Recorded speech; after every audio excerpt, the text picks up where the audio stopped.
I found out my father had sold my car on a Tuesday afternoon, standing in the parking lot of the grocery store, holding 2 bags of chicken thighs and a carton of orange juice, looking at the space where my 2019 Honda Civic was supposed to be. I stood there for about 45 seconds before I pulled out my phone and called him. He answered on the second ring. "Where's my car?" I said. He didn't hesitate. "I sold it. I needed the money." There was a pause, a long one. Not because I didn't know what to say, but because I was deciding, right there in that parking lot with a carton of orange juice going warm in my hand, whether I was going to give him the reaction he expected, or whether I was going to do something else entirely. I chose something else entirely. "Okay," I said. "Okay?" He sounded almost disappointed, like he'd been braced for a fight and I'd just walked away from it. "Okay," I said again. "I'll figure it out." I hung up, called a rideshare, rode home in the back seat. That was Tuesday. By Friday, my father had a cardiology appointment at 9:15 in the morning, 31 minutes from the house, and no way to get there. That's where this story actually starts, but you need to understand what the 48 hours in between looked like and what I did with them. My name is Maya Webb. I'm 26 years old.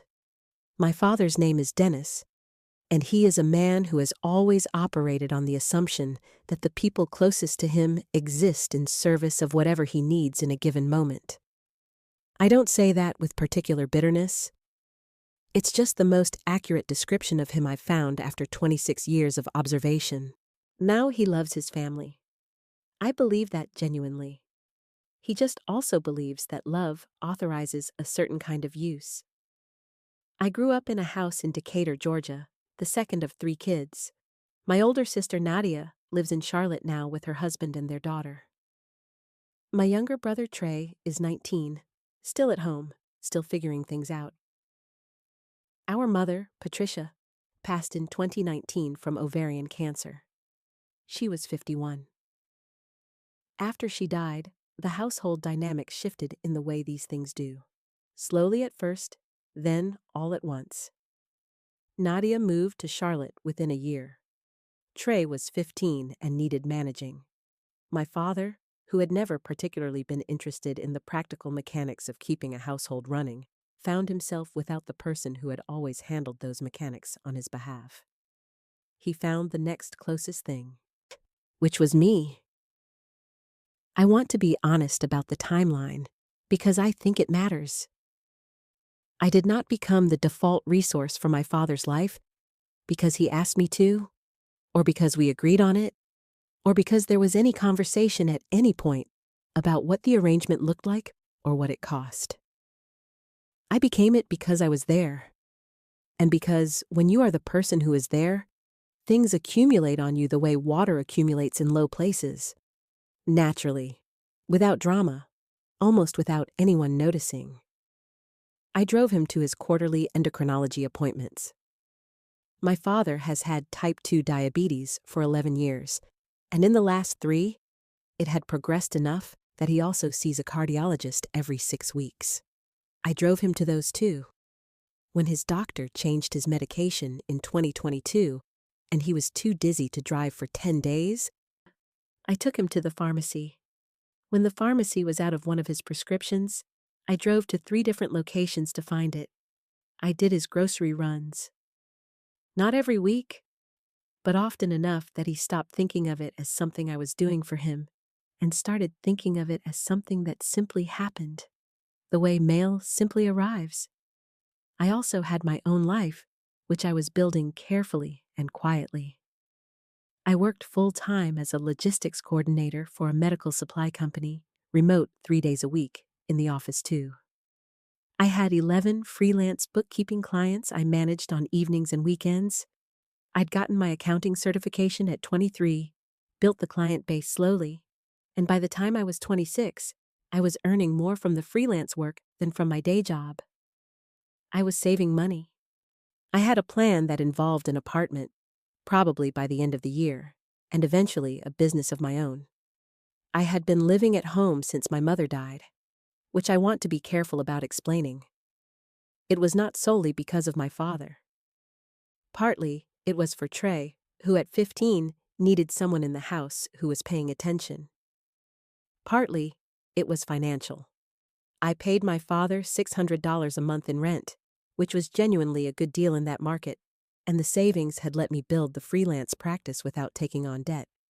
And partly, if I'm being honest, it was because leaving felt like abandoning something that wasn't finished, though I couldn't always say clearly what that something was. The car was mine. I want to be unambiguous about that. I bought it in June of 2021 with my own money, $12,000 down, financed over 3 years. The reason the title was in my father's name is a practical one that I regret now. At 23, my credit profile was thin enough that the interest rate on my own was going to be punishing, and my father offered to co-sign. In exchange, he said, the title would go in his name until it was paid off, and then we'd transfer it. By November of 2023, I had paid it off entirely. The balance was zero. I had made every payment. I had the records. I had been meaning to handle the title transfer for months. It required going to the DMV together, which required coordinating schedules, which, like many practical things that required my father's active participation, never quite moved to the top of the list. There was always an appointment, or he wasn't feeling well, or it was too hot, or too much trouble. I was not worried about it. It was my car. We both knew it was my car. The paperwork felt like a formality. And then, on a Tuesday afternoon in October, while I was standing in the parking lot of the Kroger on Memorial Drive, the formality turned out to matter very much. He sold it to our neighbor Gerald for $7,500. Gerald had been looking for a used car for his daughter, who was starting at Georgia State in the spring. My father saw an opportunity and made a decision, in the span of what I imagine was a fairly brief conversation over the back fence, and did not mention it to me until I called him from the parking lot because my car was gone. I needed the money, he'd said. When I asked what for, he told me he was behind on 2 credit card payments and that the water heater was making a sound he didn't like. These were real problems. I'm not going to pretend they weren't. What they weren't was a reason to sell another person's car. The thing about my father, the thing that makes him something other than a simple villain in this story, is that he genuinely does not experience what he did as wrong. That is not a defense. It's just the truth of who he is and the framework he operates inside. In his view, the car was in his name. The money was needed. He handled it. The fact that I had paid for every cent of that car, that it was legally his only because of an administrative convenience that had never been properly resolved, that he had not asked or warned or even mentioned it until I was stranded in a parking lot, these things did not register as significant to him because the outcome met his need.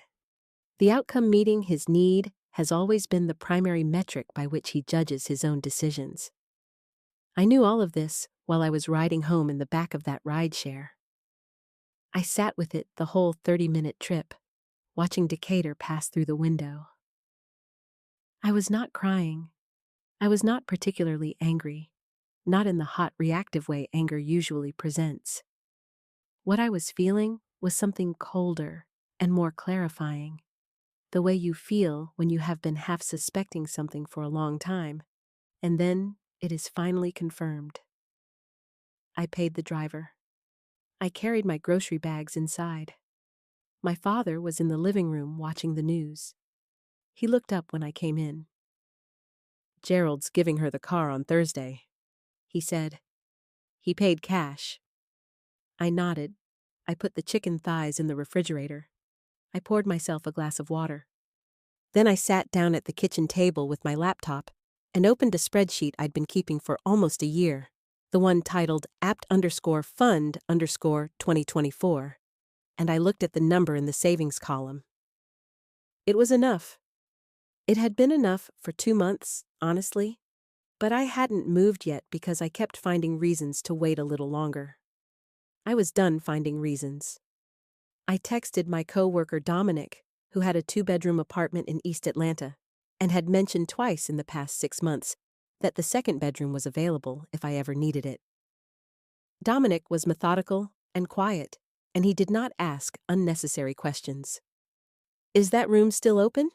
I texted. "Yeah," he said. "When are you thinking?" "This weekend, if that works." 3 dots, then, "Works for me. I'll move the boxes." I closed the laptop, made dinner. Beck called Nadia after Trey went to bed. She listened to the whole thing without interrupting, which is one of the things about Nadia that I have always been grateful for. When I finished, she was quiet for a moment. "How are you feeling?" she said. "Honestly?" I thought about it. "Clear. Then you know what to do." "Yeah," I said. "I do." What I did not do that night, what I had decided firmly not to do, was have the argument my father was probably still half expecting. He had not apologized. He had not offered to replace the car or repay me the money or acknowledge, in any concrete way, that he had done something that required acknowledgement. He had reported the logistical outcome. Gerald was getting the car Thursday, with the same tone he'd used to tell me it was going to rain. And I had learned, after 26 years, that arguing with my father about whether he owed me an acknowledgement was an exercise that had one consistent outcome. I ended up feeling worse, and he ended up feeling more justified. I was not going to do it again. Instead, on Wednesday morning, while my father was still sleeping, I opened the accounting software I used for his HVAC maintenance business. He had a small side operation, 4 residential contracts, and a handful of on-call clients. Nothing complicated. But he had asked me to manage the invoicing 3 years ago, and I had been doing it ever since. And I spent an hour documenting everything. Every open invoice, every client contact, every payment schedule. I created a summary document, printed it, left it on the kitchen table with a sticky note that said business records. Update it. Then I exported my administrative access and removed myself from the account. Then I started packing. I was not rushing. I had until Saturday, when Dominic said he'd help me move the boxes. I packed methodically, the way I do most things. Work documents and external drives first, then clothes, then personal items. My mother's photograph from my dresser. My accounting certification. The small collection of books I'd been adding to for years. I kept the boxes in my room, stacked neatly, not making a production of it. My father saw them on Wednesday afternoon when he passed my open door. He stopped, looked at the boxes, looked at me. "You're moving out," he said. "Yes," I said. "Because of the car." I thought about how to answer that honestly. "The car is part of it," I said. "I've been planning to get my own place for a while." This just made the timeline clearer. He stood there for a moment. I could see him working through it. The way he always worked through things that didn't go according to the expected pattern, sorting them into categories that made sense to him. Then he said, "You're going to need a new car." "I know," I said. "Gerald paid $7,500. I can put that toward—" "Dad," I said it quietly. "I'm not looking for that right now." He didn't say anything else. He went back down the hall. I heard the television come on. What he had not said, what had not crossed his mind to mention because it had not yet become relevant to him, was his Friday appointment. Dr. Okafor, the cardiologist, 9:15 a.m., 31 minutes from the house. The appointment he'd had every 6 weeks for the past 14 months. The one I had driven him to every single time, without being asked, without a thank you that I can specifically recall, without any conversation about whether that was something I was willing to continue doing, or something I was doing because I happened to be there and the car happened to be mine. The car was gone now. So was I, as of Saturday morning, and Friday came first. Thursday passed quietly. I worked from home, finished a reconciliation report for one of my freelance clients, confirmed the move-in details with Dominic, made dinner, pasta, simple, enough for both of us and Trey. My father ate at the table, watching something on his phone with earbuds in. He did not mention the appointment. I did not mention the appointment. Trey talked about a group project at school. It was an ordinary Thursday evening in most visible ways. At 9:30 that night, I set my alarm for 7. Not because I was driving anyone anywhere.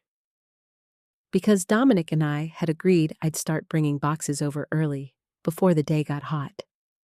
I lay in that room I'd slept in since I was 4 years old, and looked at the ceiling and ran through the practical inventory, the way I always do when my mind is trying to settle. The business records were documented and left for him. The invoicing software had a 30-day free period before it required a paid account. I had made a note of that in the summary document. The 4 residential HVAC clients were on a 6-month schedule. The next service window wasn't until January, so there was time. His personal bills, electric, water, the credit cards he'd been behind on. I had never managed those, so there was nothing to hand off. He was on his own with those, as he had always technically been, just more visibly now. The Friday appointment. He'd need to call a rideshare, or ask Trey, who had his learner's permit and could not legally drive without a licensed adult in the passenger seat, which meant that option was also me, or he'd need to call a neighbor. Gerald, perhaps, with some irony, or he'd need to reschedule. Dr. Okafor's office had a 48-hour cancellation policy, which I knew because I had called to reschedule once before when my father wasn't feeling well enough to go. There would probably be a fee. None of this was my problem to solve. That was the part I had to keep reminding myself. Not because I didn't care what happened to him. I did. I do. He is my father, and I am not made of stone. But because caring about what happened to him and being responsible for solving it were two different things that I had allowed to become the same thing for years. And they weren't. They had never been. I had just acted as though they were because it was easier than having the conversation about where one ended and the other began. The conversation that never happened. The title transfer that never happened. The thank you that never happened. The acknowledgement on a Tuesday afternoon that he had sold the thing I'd spent 3 years paying for, and that this required more than a logistical update about when Gerald was picking it up. I fell asleep around 11. Friday morning, my alarm went off at 7. I showered, dressed, made coffee. The house was quiet. My father's door was still closed. I loaded the first 2 boxes into a rideshare, paying for my own rides now, which I had already built into my budget matter-of-factly, and drove to Dominic's. We carried boxes up to the 2nd floor, came back for another load. By 10 o'clock, I had most of my important things out of the house. My phone buzzed at 9:47, a text from my father. Did you know my appointment is today? I read it twice. Did you know? Not, can you take me? Not, I forgot to arrange a ride. Can you help? Did you know? As if the problem was an information gap. As if, once I confirmed that yes, I knew about the appointment, the natural next step would be obvious to both of us. I set the phone face down on Dominic's kitchen counter. Everything okay? Dominic asked, coming in with a box of my books. Yeah, I said. Just my dad. He nodded in the way that people nod when they understand that some sentences don't need expansion. He set the books down and went back for another load. At 9:52, my father called. I watched the phone ring. 4 rings, 5, then voicemail, then a text. Maya, pick up. At 9:58, he called again. I had already decided, sometime in those 48 hours between the parking lot and Friday morning, that I was not going to answer with cruelty. I was not going to let the call ring out of vindictiveness, was not going to draft a message designed to land like a verdict. That was not who I wanted to be in this situation, and it was not, honestly, what the situation required. The situation required something simpler and more exact. It required me to stop absorbing consequences that were not mine, and to let them settle where they belonged, naturally, without theater. So at 10:03, I called him back. "I can't take you today," I said. "I'm moving. You'll need to call a rideshare or reschedule." A pause, then, "Moving? You're moving today?" "Yes. I told you I was moving this weekend." "I have a doctor's appointment, Maya." "I know. I'm sorry I can't help today. You've got Dr. Okafor's number. If you need to reschedule, they'll probably charge a fee for late notice, but it's manageable." Another pause. Longer. I could hear the television in the background, the morning news, the same channel he always had on. "How am I supposed to get there?" he said. And here's the part that I want to be precise about. Because I think precision matters when you are trying to explain something that could look cruel from the outside, but was not, in the inside of it, anything other than honest. I said, "I don't know, Dad, but that's always been a question worth asking." I said goodbye. I hung up. I picked up a box of my accounting files and carried it down to the parking lot. Dominic was waiting with the rideshare. We drove back to my old house for the last load, and when I walked through the front door, my father was sitting at the kitchen table with his phone in his hand, and an expression on his face I had never seen before. Or maybe had seen many times and never let myself name. He looked like someone who had just realized that the floor he'd been standing on was not as solid as he'd thought. I picked up the last 2 boxes, carried them to the car, came back in one final time to check that I hadn't left anything. The kitchen table was clean. The summary document for the business was still sitting there where I'd left it. My father was still at the table. He was looking at his phone. "I need that appointment, Maya," he said without looking up. "My levels have been off." "Call Dr. Okafor," I said. "They'll work with you." He did not look up. I carried the last box outside and didn't go back in. Dominic's apartment was on the 2nd floor of a building on Flat Shoals Avenue, and the spare room had a window that faced east. The first morning I woke up there, a Saturday, the light came in early and clean and landed on the wall in a rectangle I didn't recognize. That's a small thing to notice, but I noticed it. I lay there for a few minutes just looking at it, sat at the unfamiliar angle of the light, and felt something I didn't immediately have a word for. It wasn't happiness exactly. It was more like the specific quiet you feel when something that has been making noise for a very long time finally stops. I got up, made coffee, sat at the small desk Dominic had cleared for me by the window, and opened my laptop and started on a client reconciliation that was due Monday. The apartment was still. Dominic slept until 9 on weekends. Outside, Flat Shoals Avenue was doing its Saturday morning thing. A dog walker, a woman with a stroller, the distant sound of a lawnmower starting and stopping. I worked for 2 hours without interruption, which was more uninterrupted time than I'd had on a weekend morning in longer than I could clearly remember. My phone had 4 notifications, 2 from clients, 1 from Nadia checking in, and 1 from my father, sent at 8:22 a.m. "You need to call me back about the business." I finished the reconciliation first. Then I called Nadia. Then, at around noon, I read my father's message again and decided to let it sit another day. Not out of strategy. Just because I was not ready to have the conversation that message was the beginning of, and because one of the things I had decided quietly over the past few days was that I was going to stop allowing his timeline to be my timeline. The business situation had begun, predictably, the moment he tried to log into the invoicing software. I know this because the software, a small cloud-based platform I'd set up 3 years ago, sends an activity notification to the account administrator when login credentials are used. I had set that up for my own tracking purposes and then removed myself as administrator before I left. The new administrator, per the account registration, was my father's business email.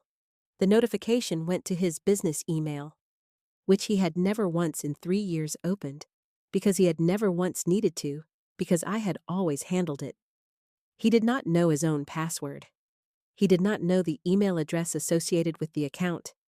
He did not know where I had stored the login credentials, which were in a document in the shared Google Drive folder labeled WCS Business Files. A folder I had created, organized, and maintained, and which he had never independently navigated in the 3 years it had existed. I had left the summary document on the kitchen table. I had put the Google Drive folder link in that document, in the 3rd paragraph, with the note, "All login credentials stored here. Account is active and paid through November 30th. It was clear. It was complete. What it required was for him to sit down, read it carefully, and follow a set of steps that were fully documented." I heard from Trey on Sunday afternoon. My brother called from the landline, which told me our father was either in the room or nearby, since Trey almost never used the landline by choice. "Hey," Trey said. "You settle in okay?" "Yeah, I'm good. How are you?" "I'm good." A pause. The particular kind of pause that means someone is trying to figure out how to say the thing they were sent to say. Dad's been trying to get into the business stuff and he can't figure out the computer. The instructions are in the document on the kitchen table, I said. Everything's there." "He says he can't find the paper." I thought about that for a moment. "It was on the table Wednesday morning. If he moved it, I'd check near the mail pile or on the counter by the coffee maker." "Okay." Another pause. "He also wanted me to ask when you're coming back." "I'm not coming back," I said. "I live here now." Silence on the line. Then Trey, in a quieter register. "For real?" "Yeah," I said. "For real, but I'm still your brother. You can call me anytime, okay? On your cell." "Okay," he said. He sounded younger than 19. "Okay, I'll tell him about the paper." We hung up.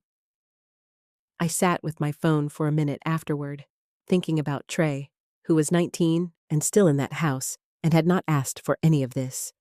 I had talked to him directly before I moved, sat down with him the night before.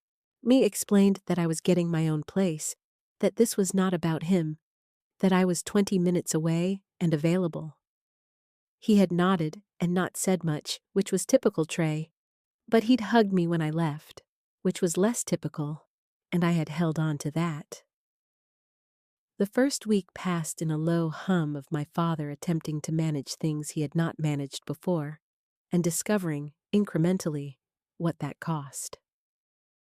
I did not hear from him directly until Wednesday, 5 days after I'd moved out, when he called and I let it go to voicemail. The message was brief and practical, his voice careful, stripped of its usual authority the way a conversation gets stripped down when the person talking knows they need something from you. "Maya, it's your father. I found the paper. I need you to walk me through the software because I can't get the login to work and I've got an invoice I need to send out. Call me back." I listened to it twice, then I typed out a text. I wanted a record of it, which is a habit I've kept since my accounting work taught me the value of documentation. The login credentials are in the Google Drive folder. The link is in the summary document, paragraph 3. If you can't access Google Drive, the username is whitmoreclimatesolutions@gmail.com. The password is in a document called login_info in the same folder. Let me know if you need help finding the folder link. I sent it and went back to work. He did not reply until the next morning. I don't know how to get to that folder. I sent him the direct link. He went quiet again. Even later that evening, Trey texted me separately. He finally got in, I think. He was on the computer for like 2 hours though, LOL. I sent Trey a thumbs up. I did not allow myself to feel guilty about the 2 hours. My father had operated a business for 11 years and had chosen, for the entirety of those years, to remain functionally unaware of its administrative structure because someone else was handling it. 2 hours of frustration at a computer was not my debt to pay. It was a reasonable introduction to a thing that had always existed and that he had simply never needed to learn. The second week was when the pattern began to change. The calls, which had been coming once every 2 or 3 days, started coming more frequently. Some I answered, some I didn't. When I answered, my father had questions about the business files and about a client who had called with a question about his next service appointment, about whether I'd taken the folder with the paper insurance documents when I moved out. I had not taken the insurance documents. They were in the file cabinet in the office, in the drawer labeled Insurance, where they had always been. I told him this. He was quiet in the way that people are quiet when they're realizing that the information they needed has been in front of them the whole time, but inside someone else's head. The 2 credit cards he had mentioned, the ones he'd been behind on, the ones that had apparently provided some part of the justification for selling my car, began to assert themselves more loudly. I know this not because he told me directly, but because Trey mentioned it, and because my father, in one of the calls I did answer, then said, without quite meaning to, "Things are tighter than I expected this month." I did not say, "You sold my car for $7,500 and you're tight this month?" I did not say it because saying it would have been satisfying in a way that also would have made me feel worse afterward, and because it wasn't really a question. The answer was obvious, and he knew it. The money had gone to the credit cards and the water heater, and possibly a few other places that weren't any of my business. $7,500 sounds like a cushion until you've spent it plugging holes, and then it's gone, and the holes are still there. The water heater, as it turned out, had not needed replacing. It had needed a $40 part and a plumber for 40 minutes. My father had paid a plumber $400 because he had not known this and had not known who to call to find out. I had handled the house maintenance calls for the past 4 years. The plumber I used, a man named Carl, who had done work for us twice before, and was reliable and fair, was in my phone, not my father's. I found out about the plumber from Trey. Trey was becoming, without either of us quite planning it, a kind of low-level correspondent between the house and my apartment. He reported things not out of allegiance to our father, but out of the straightforward teenage impulse to share what was happening, the way you narrate your day to whoever is around. "Plumber cost a lot," he texted. "Dad was mad about it." "Does Carl still have my number?" I texted back. "Oh, who's Carl?" Exactly. The HVAC business clients were the next piece. 3 weeks after I moved out, one of the residential account holders, a woman named Brenda Costello, who'd been a client for 6 years and whose account I had managed personally, sending her seasonal reminders and processing her payments on a net 30 schedule, called the business line to ask about her upcoming service appointment. My father did not know when her appointment was. It was in the scheduling spreadsheet, which was in the Google Drive folder, which he had now learned to access, but had not yet learned to navigate with any confidence. He told her he'd call her back. He did not call her back that day. She called again the next morning. Trey told me about this one too, with some amusement. Dad's been on the phone with some lady named Brenda for like 45 minutes, and he sounds real stressed. I pulled up the scheduling spreadsheet from my own saved copy and sent my father a text with Brenda Costello's appointment date, her service package, and her outstanding balance. He replied, "Thanks." One word, no other acknowledgement.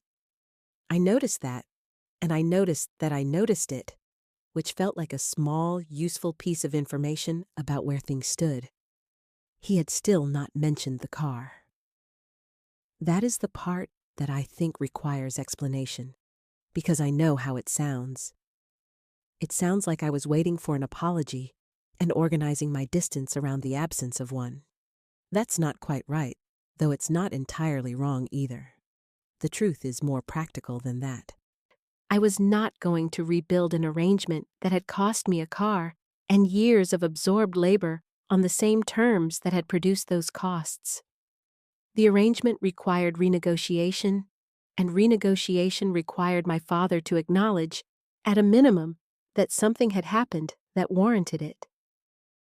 The apology was not the point. The acknowledgement was the point. They are different things. He called on a Thursday evening, 3.5 weeks after I'd moved out. It was the longest call we'd had since the parking lot Tuesday. His voice had a different texture in it, still careful, still stripped of some of its usual certainty, but with something underneath that I'd only heard a few times in my life and hadn't heard since my mother was sick. Something that cost him to produce. "The business stuff is getting away from me," he said. I had to reschedule 2 appointments because I couldn't find the paperwork. "The paperwork is in the drive folder?" I said. "The scheduling tab?" "I know it's in the folder," he said, and his voice tightened slightly and then loosened again. It takes me a long time. You had a system." "I can walk you through it," I said. "We can do a video call, and I'll show you where everything is." A pause. That would help. We scheduled the call for Saturday morning, an hour, maybe 90 minutes. I would show him the folder structure, the scheduling tab, how to read the invoice templates, how to record a payment. The basics of the system I'd built over 3 years, compressed into a single session. He was quiet in a particular way during that call. Attentive, writing things down, not interrupting. And I understood that this quietness was effortful for him, that it cost him something to sit at a computer taking notes from his son about a business he had run since before I was old enough to understand what a business was. I did not make it harder than it needed to be. I kept it practical and clear. When we finished, he said, "You built this whole thing." It wasn't a question. It wasn't quite an apology. But it was the first time he had said it, and I sat with it for a moment before I said, "Yeah, I did." Another pause.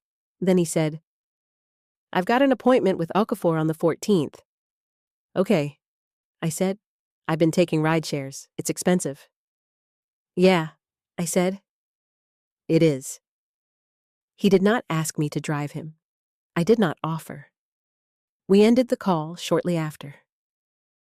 I sat at the desk by the east-facing window for a while, watching Flat Shoals Avenue in the late October light, and thought about the particular arithmetic of it.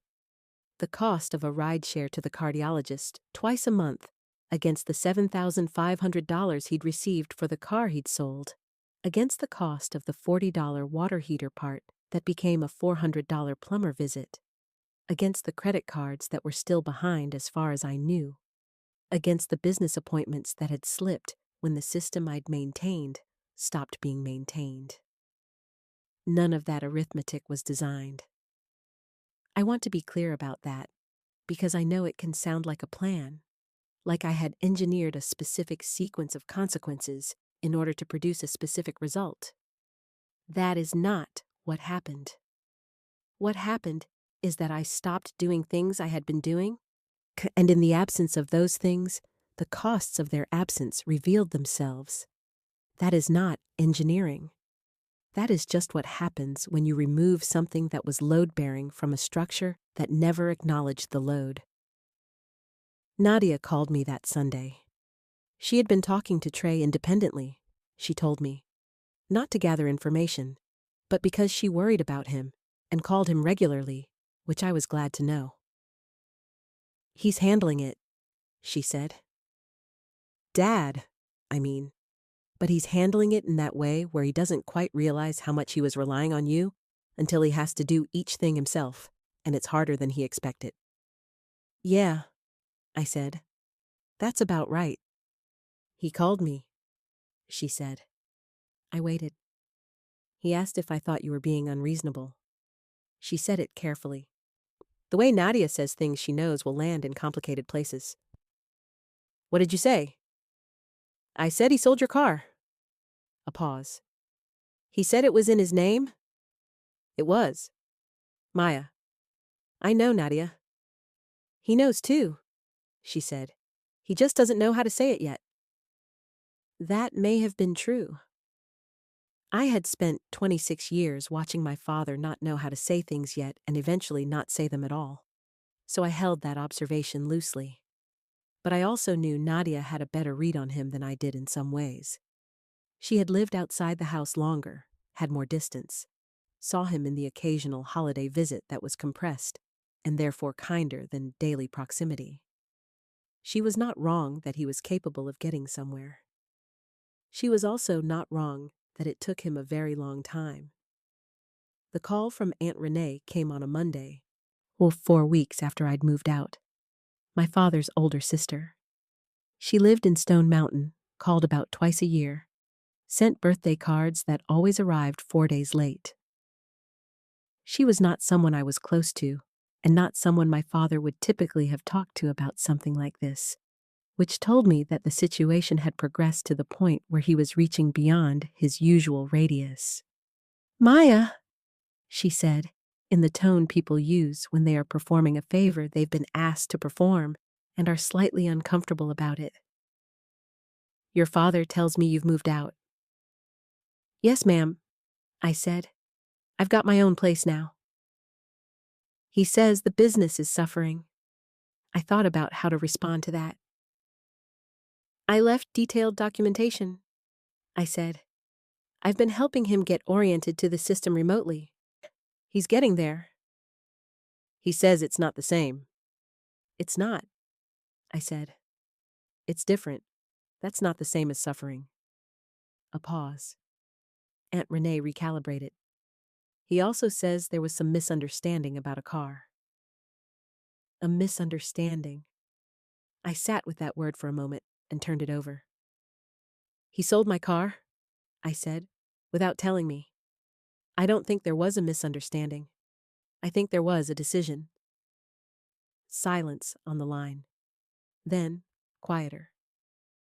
He knows he should have talked to you first. Has he said that? A longer pause. He said he should have handled it differently.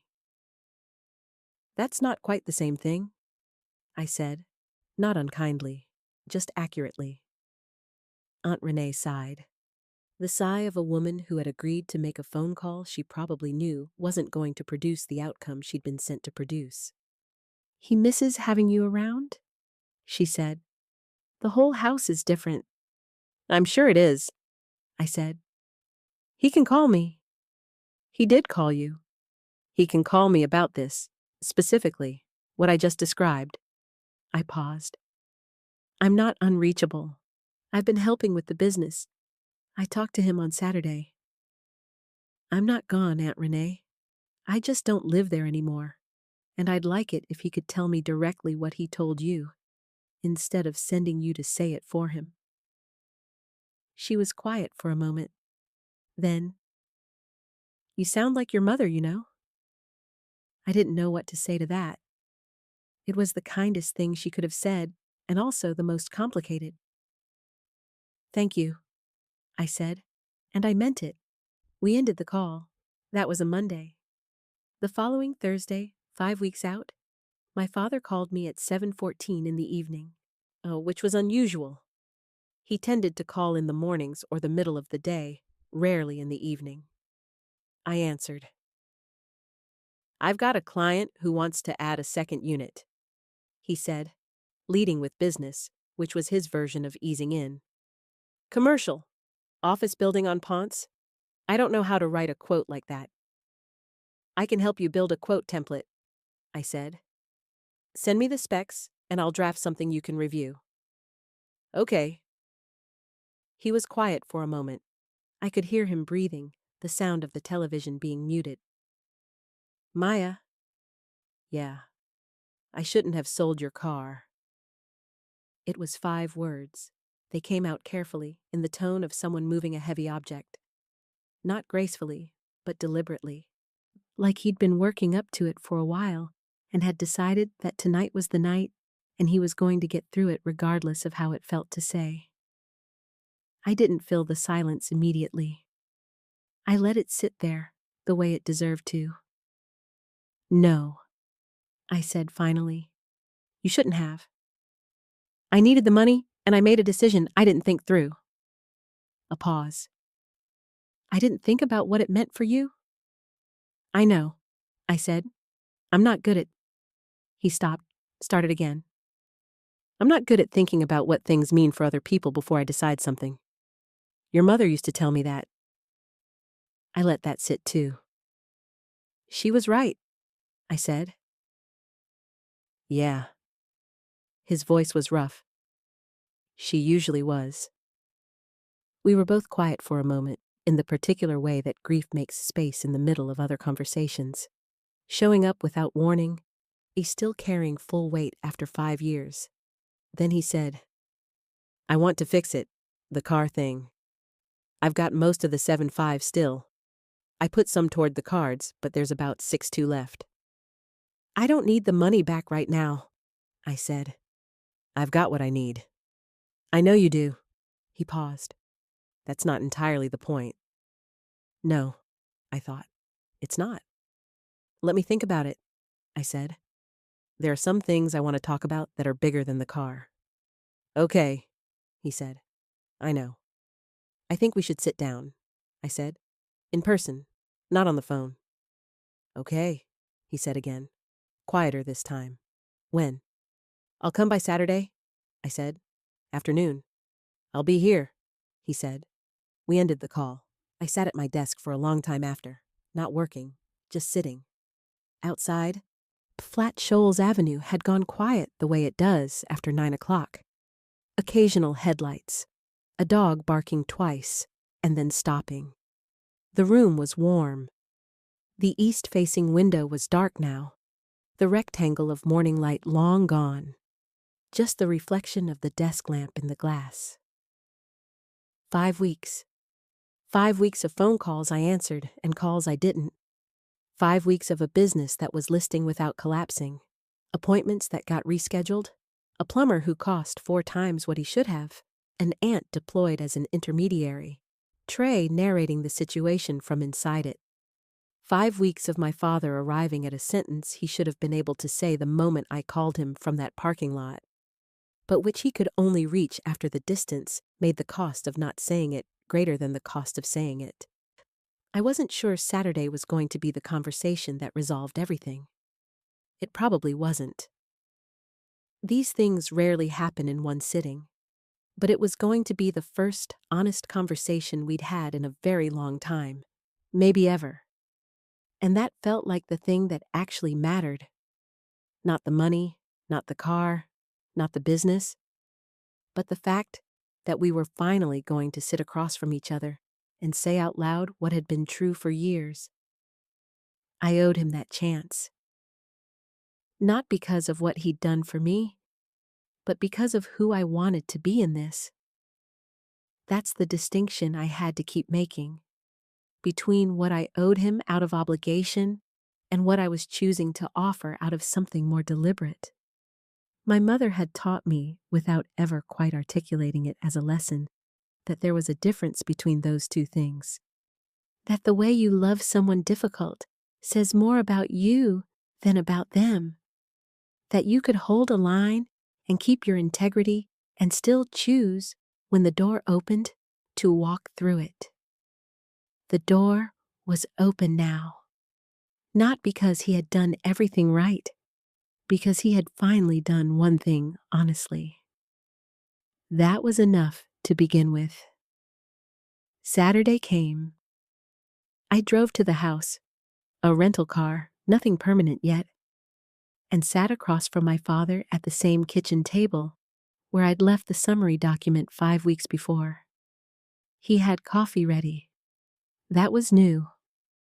We talked for 2 hours, not about the car, about everything the car had been standing in front of. I didn't move back. I didn't need to. But I started driving him to Okafor again. Not because he asked, because I chose to. There's a difference. I finally understood that the difference was the whole thing. Thank you so much for staying with me until the end. If this story resonated with you, take a look at the other videos on your screen. I think you'll want to hear those too. And if you haven't subscribed yet, now's a good time. I'll see you in the next one.